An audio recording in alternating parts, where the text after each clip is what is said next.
Good morning. I don't know if this thing is set up right, or it might be a little bit crooked. Doesn't matter. We got everybody here this morning. Everybody say hello. Hey now. All right, so I'm going to go over something. I don't even know if I'm going to go over something that's important here. My board isn't as clean as I want it to be. It's not going to happen today, all right? Here's the deal, all right?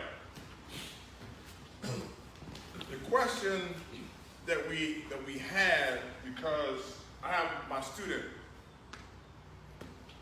former student now, Matthew Ariano, trains at another facility with my main man, Danny Rodriguez, and he's able to see the two different teaching and inculcation styles and how we disseminate information. And what's so cool is that both stratagems meet together at the top, and it is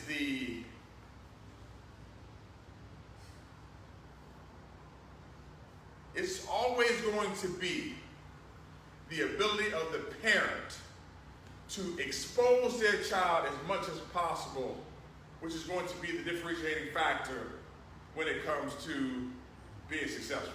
So at the end of the day, no matter what style you choose, it's always going to boil down to doing the what? The reps. Because deliberate practice on whatever style is going to create the better practitioner.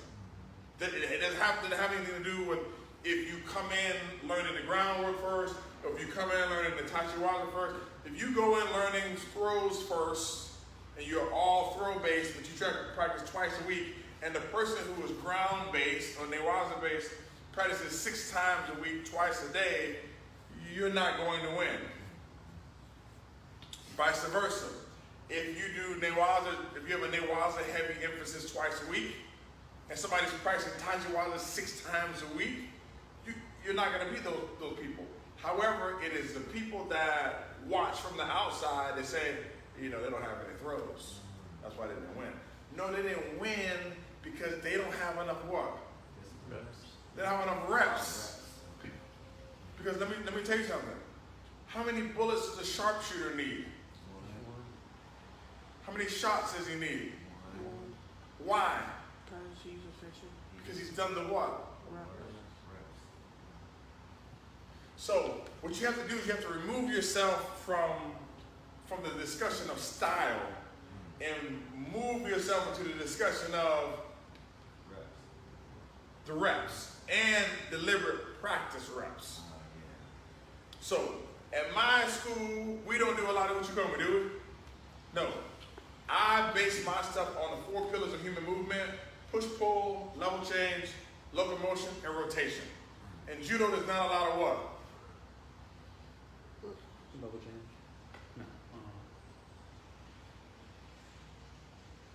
Not a lot of locomotion. Not a lot of locomotion in judo. So we don't have to sit there and run and do a bunch of sprints for judo, do we? It's not for the development of our judo. For the development of your overall fitness, health and wellness, your 2 max, etc., you need to run. But when it comes to being able to perform judo, you need level change, rotation, push-pull. So everything in here is based upon level change, rotation, push-pull. So when somebody comes in the dojo, immediately we throw the what? To immediately start working on the what? Rotation. Rotation. Am I concerned with the throws being perfect at that time? No. Why? Because you just came in, you don't have enough reps. They don't have enough reps. We need to be concerned about the rotation. If the person can't rotate, the person can't throw anyway. So you have to look at what's called in research, what is the limiting factor of throwing? When a child comes in, what is the limiting factor of throwing on the psychological level and on the physical level? On the psychological level, it's that what? They don't want to what? They don't want to what? Fall. They don't want to fall. So on the psychological level, the kid doesn't want to fall. So that becomes the limiting factor of your ability to teach the throws. So what happens is people remove that And what they do is they move over to the Uchikomi-based teaching style, which is not bad. And the kid learns entry, and the kid enters but doesn't what? Doesn't throw. It's not because the child doesn't want to throw, it's that they're learning how to enter. It's not a bad thing because you got to learn how to enter anyway. And the kids that enter like that, they enter with a lot more speed than the kids here. The kids here come in and they're concerned with picking up the dummy because the weight of the dummy increases over time. Because one of the limiting factors is being strong enough to throw. So people are working on different sides of the mountain. They're both going to get to the top. When this kid tries to come in and throw somebody heavy, can't do it because they're concerned about the size. It's a psychological thing. Another kid says, I threw a 140-pound dummy. That kid's only 90 pounds. I can throw that kid. Different size. Throws. Non-human beings. Uchikomi. Working on entry. Working on different points, different parts. Uchikomi, not falling down. Dummy throws, falling down, moving into Newaza sequences. Two different what? They both meet at the what? What happens is somebody looks at the style because you can take a kid in the beginning from the age of between 3 and 12 in the beginning. And if you teach a throw base, all right, versus a ground-based system, okay, the kid who's 3 to 12, listen very carefully. What's easier, the ground or the throws? No, the ground. The ground. If a kid if the kid only comes to practice 2 to 3 times a week, which system is going to work better? The ground base. So what happens is you have kids that only come to practice 2 or 3 times a week. They line up. The likelihood of a kid throwing and being super successful between the age of 3 to 12 is tough because they don't have enough what? They don't got enough reps. Every time a kid throws, if you put him in a situation that this can be recognized, that the situation can be recognized through mental representation, and this kid becomes a sharpshooter in that space, he can beat this kid between the age of 3 to 12 and quickly win a what? A national championship, which is why people come to me and they say, hey, if I want my kid to win a national championship, I can take 5 kids out of Mississippi, or 4 kids out of Mississippi, with no practice partners to win a national championship. Because all they need to learn is the what? Drill. The go home drill and the what? The go home drill and the double belt pull. Because the matches are how many minutes? 3. How many attacks is somebody going to get off in 3 minutes? 3, 1, 2, 3. 20-second blocks. 3, 6, 9. There's 9 20-second blocks in a 3-minute match. Kid throws, kid misses. Somebody like me is screaming from the chair, going over the sequences, walking the referee through the movements and talking. We're burning up the blocks. Both kids aren't experts at what? Judo. One kid is going to have more reps than another kid in what space? Ground. This doesn't work when a kid practices how many times a week? 2 to 3 times. Oh, 6, 7. Now, when a child practices 5 to 6 times a week, doesn't matter how good this ground base is, because this kid's going to throw that kid for what? Ippon. Which means the ability of a kid to be successful from the age of 3 to 12 inside of judo is based upon the who? Based upon the parents. Oh. Getting the kid into practice. You come to practice 5 times a week, winning a national championship between the ages of 3 to 12 is easy. You come 3 times a week, it's a crapshoot depending on how many people show up, depending on your socioeconomic ability and where you're able to travel and where you're able to go. Period. It's not rocket science. Other people say, oh, my kid won a national championship. Let me be clear to you. Winning a national championship between the age of 3 to 12 is drop dead easy. any quality judo coach in the country can get that done. We had a player who came here. You remember Claire when she came here? She won a national championship. Her dad sent me her film. What did I say? He said, "How is she?" I said, "She won." She sucks. He was like, "Really?" I said, "Yes, it's horrible."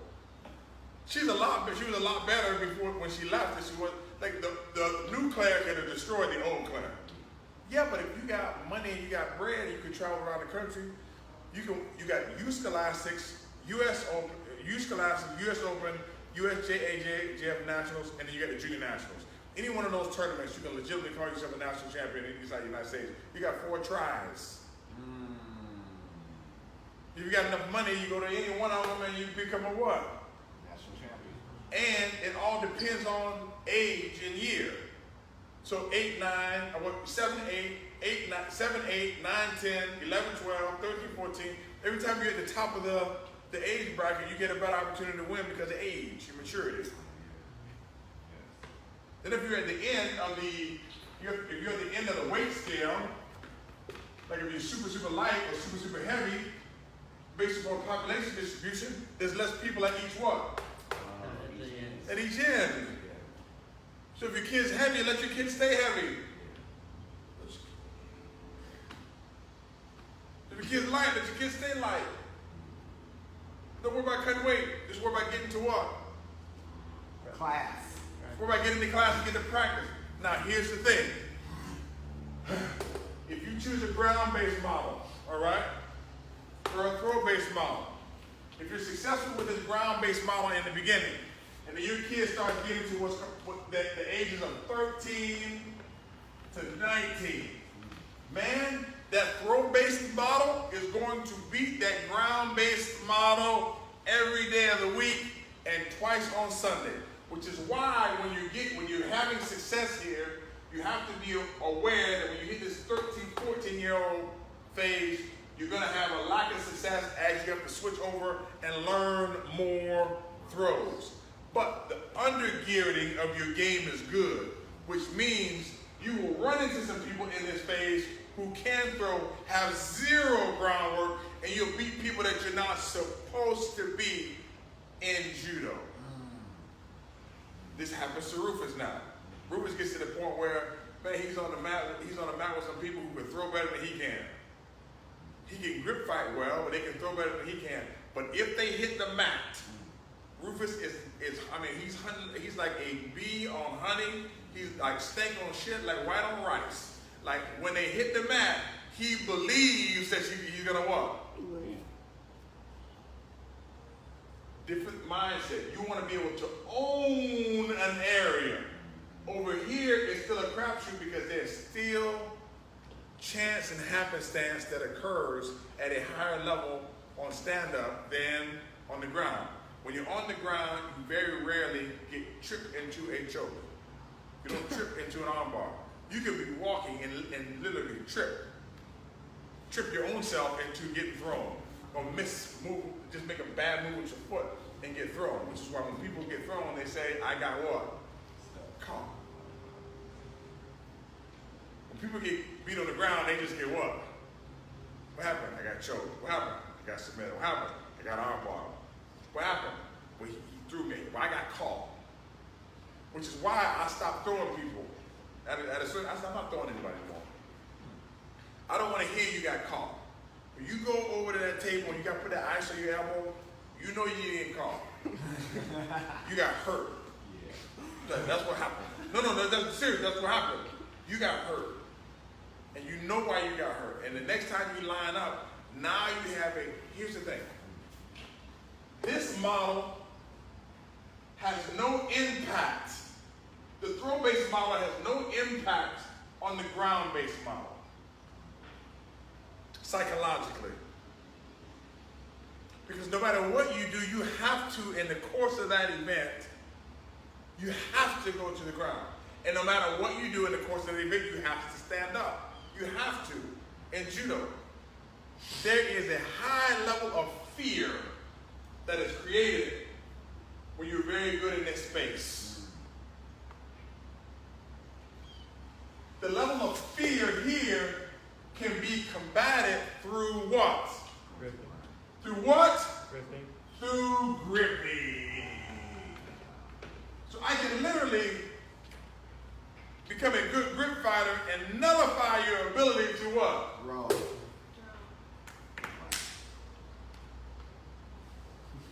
Which is why, as important as throws are not as important as people make them seem, because you cannot unlock the treasure chest without the what? Key. Not the key. So throwing is very, very important if you can access the grips. Now here's what happens. Between the ages of 3 and 12, nobody likes to teach what?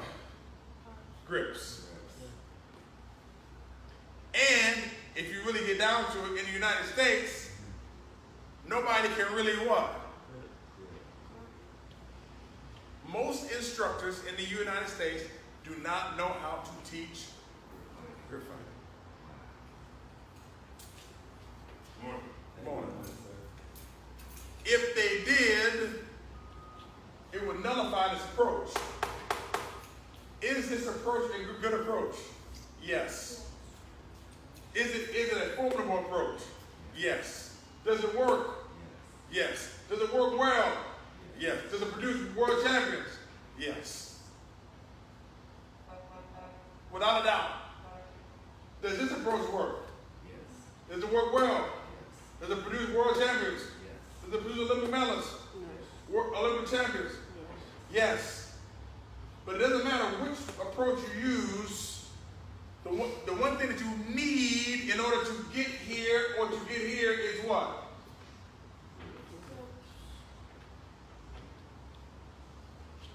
We move down the timeline to 20 to peak age. Peak age, and depending on the weight class, is between 24 and what? 30. 32. Peak age between 24 and 32, depending on the weight class, okay? That's peak age. Now, peak age, this is what should get taught in the coaching courses for www.coachingandteachingjudosuccessfully. That's where the rest of this information will be. I'll drop this video in that course room as well. It's only $7. Praise the Lord. $7? Only $7. Only $7. That's amazing. Somebody, Jeff, please get my coffee up there. Otherwise I don't feel good. It's only $7. Take your shoes off, man. Come on. It's only $7. Coaching and teaching judo successfully. Only $7. Because people need this information. Right. Very generous of you, sir. The old songwriter used to say in the church, the more you give, the more he gives to you. So keep on giving, because it's really true. You can't beat God's giving no matter how hard you try. So, when you get to this age, 20 to 32, when you get here, the assumption is that your game is now what? Set. You have a set game. You have a solid game. You can still learn more stuff, but you have a set game and a solid game. The differentiating factor over here is not what?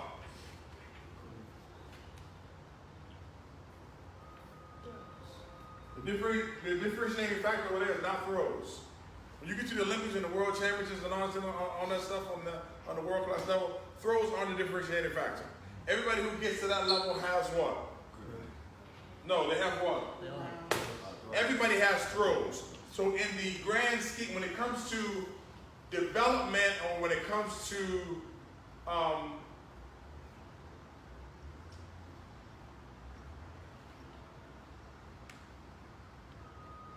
the equation of opposing individuals on the mat, throws end up being on both sides of the what? Of the equation. Yeah. So throws they do what? Cancel. They cancel out. So that is why at the top part, throws become negligible. So if you go back and you watch Travis Season when he won the silver medal, or you go back and watch Kayla Harrison, most of the fights that she won were on the what? Ground. When you go back and watch Travis is not doing throws as much as he's doing what? Takedowns to get to the what? Because at that particular time, you got to run the SWOT analysis versus who you fight, and the SWOT analysis against the landscape of the sport as it is currently during your time of competition, and ask yourself, where is the weak spot here? Where is the weak spot of my opponent? I'm strong here, my opponent is weak there. I need to take him into my weakness, into his weakness, which is my particular strength. So, when everybody zigs, Travis Stevens zags. Everybody's throw. Travis Stevens says, I'm going to go do Brazilian Jiu-Jitsu. Because I can throw well, just like everybody else. Jimmy Pedro is hammering home. In the first quad, he was hammering home to Travis. In the second quad, he was hammering home to Travis. He was hammering home what? Grips. While at the whole time, everybody still is practicing their what? Wow. You have to practice your throws. There's no way around it. You have to. Which is why you come into the dojo here and you sit there and we just do a couple reps of the throws. Which a couple is how many? 100. At first. 100, 200, 300, 400, 500, throws. Then when the child is not as afraid to fall anymore because he's done the falling reps, then we start throwing with the people. But I don't let the fear of falling stop the development of the throwing. Different.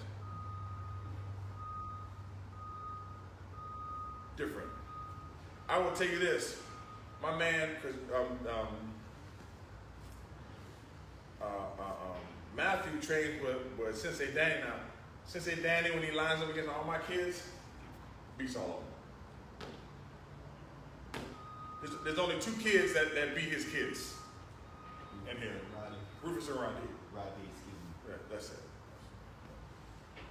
They weren't twice a weekers. Right. They got the reps in. Yeah, the reps in.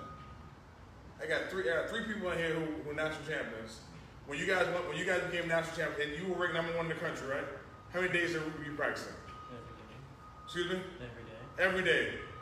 In your house, the people who were born already in your house, were all of them national champs? Yes, sir. Everybody. But you practice when? Every day. Every day. How many days a week did you guys practice? 4 to 5. Correct. National champs? Because it's all based upon the what? If the parents lessen the pressure. You like how I did that? You saw it coming, but even when you saw it coming, you was like, he still got it in there. It's moved away, but he did it in a nice way. But it was cool how he did it. If the parents lessen the practice time, the children cannot what? They cannot win, no matter what model you choose. All these models require mat time and what? Reps. When you get to the higher end, okay, grip fighting becomes more what? Important. Becomes more important. Because grip fighting is your access point to both your what? Throws. And the what? Which is why people need to go to www.judomanifesto.com. Judo Manifesto is 100% free. Judo Manifesto will flow chart you all the way through of what a judo match looks like and give you the points of your game that you need to work on. It is 100% free. Jesus paid it all. Hallelujah. 100% free. Now, last thing before we get out of here.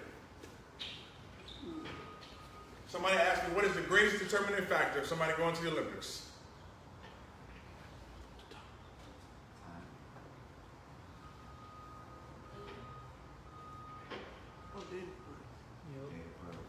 Date of birth. What is the second thing?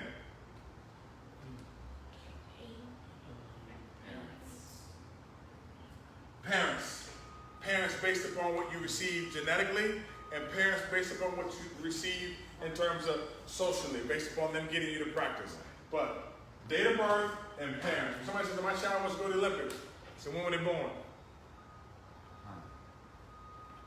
My child wants to go to the Olympics. Do you want your child to go to the Olympics? Yeah, I want my child to have. No.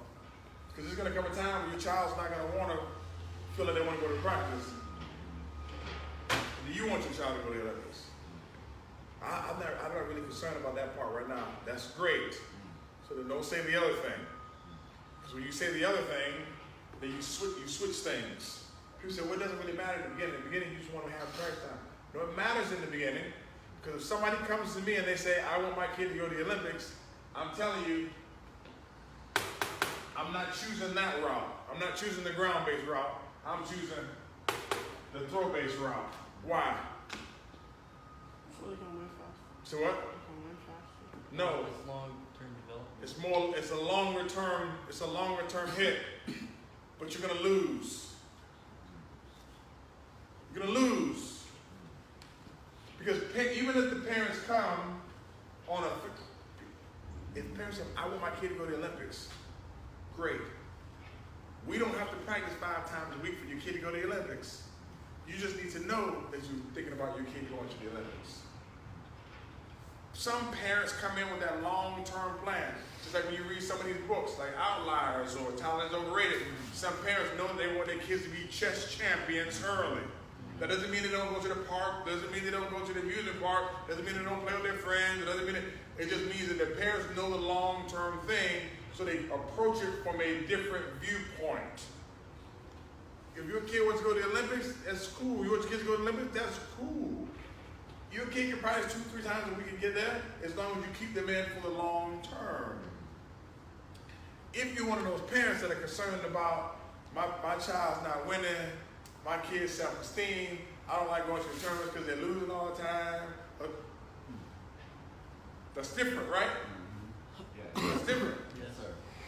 What I tell your dad, when your dad came out and said, man, you guys are going to lose first. You're going to lose. You don't remember he's 8 years old. He started, even when you learn this approach, I said, man, you're going to lose at first. I said, you're going to lose for the first 1 or 2 years. You're going to lose. Kids are going to get pinned and you're going to lose. I said, then all of a sudden, you guys are going to beat everybody. And then you went back to what again? You went back to losing again, didn't you? Yes. And then the cycle starts over again. It even happens with her mom's kid. Her mom made the change with his kid. You don't see it as much because this kid is such at a high level. But man, her mom's kid, the only way to be her mom's kid is you got to beat him on the what? Remember, her mom made that change. Her mom Velasco, he made that change last year. He started teaching more, and he's good on the ground. I said, well, why is this guy, he's so good on the ground? He don't teach his kids a bunch of groundwork. Oh, he changed that. His kid is smoking good on the ground now. Good on the ground. Last time I saw his kid lose, though, ground. It just depends on what avenue that you choose in the beginning. You understand what I'm saying? Like Herman has control as a parent over the amount of time his son does what? Practices. So this part is going to be superb. Grips are outstanding. You can't access that on him, the ground on him. Can't. Because you can't grip him to put yourself in an advantage situation to access that. Those people who can and can't access that, they could get him before, can't get him now. When he gets older and people start running the SWOT analysis on him, then you have to find the holes in the game. Some people don't have no holes in their game, man. They're fortified enough on the ground because of the judo rules. They're fortified, great grip. Both people got good throws. Both people hammer into each other. I'm using matches that you all know because they're recent. You look back at a match from like 2000, I think it was 12 or 2008, whatever it was. You look at Travis Stevens and Ole Bischoff. They're evenly matched, right? Yes. Nobody throws anybody for your palm, do they? No, that was No. Evenly matched. It becomes a match based upon what? Fitness and will. Who's gonna what? Who's gonna break? So during all of this time, how do you put the fitness in?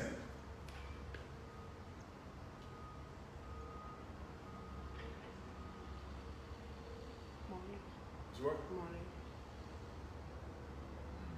Through the mornings. Which means it's always going to be on the what? Now, people say, oh, that's too much.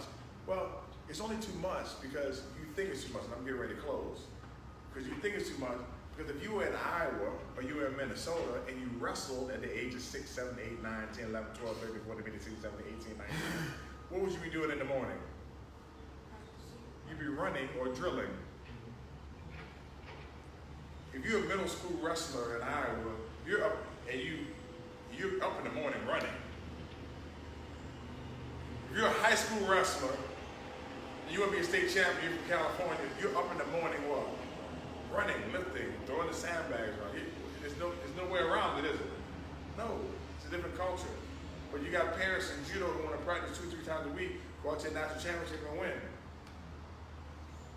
What do you think this is? And the problem is that there's so many national championships available, some people can practice 2 or 3 times a week and go out there and win. And they end up thinking that's enough. And then the kid gets stuck when they hit 12, 13 because they don't have enough what? Enough reps. You don't have enough reps. We got other things we need to do. We need to have balance. There's nothing wrong with balance. Also, you need to have some balance with your expectations. If you want to have balance in your practice and what you guys do, you want to play the trumpet and the saxophone, and you want to be in chorus, and you want to do the band, and you want to do a little bit of football, you want to do and you want to do a little bit of wrestling too. You want to. That's all those things are fine. But you're not going to be excellent at any of those things. So you need to be okay with that, and that's fine. Early, it's good to have breadth and depth. There's a point in this process where I don't care what the people say, there's a point in that process where you have to specialize somewhere. Or at least have some things that are in line with other things. I wrestle, I play football. I wrestle, I play football, I run track. All those things go together in some form or fashion based upon what they provide in terms of human movement. Do you understand what I'm saying? I wrestle, I play the violin. Those things have some crossover what they provide based upon mentally what goes on when you do music. Like Alexander Carolyn. Alexander Carolyn played the violin, multiple-time Olympic gold medalist. Do you understand what I'm saying? Understanding how these things have crossover and carry over and how they help with your overall breadth and depth in terms of not only your sport, but your own personal development as well as your athletic development. Those things are important. We're just doing one-offs here. We see how my kid likes soccer. We do soccer for 6 weeks, and then we'll go over here and do this, we'll go over there. Your kid don't learn no staying power. Whatever you do it what? And at 100%. We're playing soccer? Great. We're playing soccer. How many days a week we doing soccer? 5, 6 days a week we're doing soccer. When soccer season's over, we can what? We can stop. If you don't want to do soccer anymore, honey, you don't have to do soccer anymore. But when we're doing soccer, we're doing what? Soccer. Doing soccer. Because you need to understand that when we're doing it what? 100%. Then stop. Mom and Dad, I need to take a break. Great. We take a break. We do Kumai, IXL, read a book. We go to the library, get into a book club. And we go to the library and go to the book club. Guess when we go to the library? How many when we going? 5, 6. We're going every day. Because we're reading what? Every day. Because no matter what you do, we're going to do it at a high level. That's right. Spirit of excellence. Spirit of excellence. Excellence in lifestyle. You got to live it. Yes, sir. That's the problem. I don't have no problem with everybody's not trying to be a world champ. That is the problem. Because you should be trying to be a world champ. At cooking. Yes. At playing the trumpet. At playing the trombone. At the saxophone. World-class relationships. World-class friendships. World-class deportment. World-class conversation. World-class reader. World-class dad. World-class mom. World-class coach. You need to try to be world-class. Now, I got a world-class close right now. So I'm getting ready to close. Hey. I'm getting ready to close. Huh? As my man downtown Demetrius Brown said yesterday, you may lose. But when you lose, not only don't lose the lesson, but don't lose the blessing in the lesson. Because sometimes you lose and you get the lesson, but you don't want the lesson. But you got to understand that the lesson, Jesus, is the blessing. And once you understand that the lesson is the blessing, then you don't have no problem with losing. You actually look forward to your losing because you know as I'm losing, I'm going to also be blessed. Because the word says, when I'm weak, then I am strong. So you find strength in the lessons. Huh? Because the lesson provides the blessing. This is Dr. Ferguson. I want you to have a super fantastic day. Remember that I love you, but God loves you best. If you don't remember nothing else, just remember this. Si tú vayas, vaya con Dios.